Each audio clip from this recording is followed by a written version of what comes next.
হ্যাঁ, এটা হচ্ছে রিসোর্ট কাম restaurant, queen island resort indoor restaurant.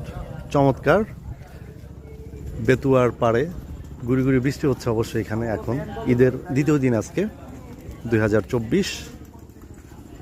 আপনারা যারা ঢাকা থেকে ভোলা চরফেশন এই সারাউন্ডিংস ট্যুর করতে চাচ্ছেন, ট্যুরিজম করতে চাচ্ছেন, আপনারা অনায়াসে এই লোকেশনটাকে বা মানে ট্যুরিজম প্রেমী যারা আছেন তারা এই লোকেশনটাকে অনায়াসে পছন্দ করতে পারেন।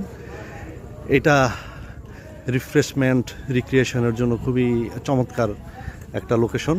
বেতুয়া, মহিষের দধি পাবেন, হরিণের মাংস পাবেন, তাজা ইলিশ মাছ পাবেন, নদীর সাগরের মাছ পাবেন, আর কোয়ালিটি লিভিং এবং সুন্দর মানে ঘোরা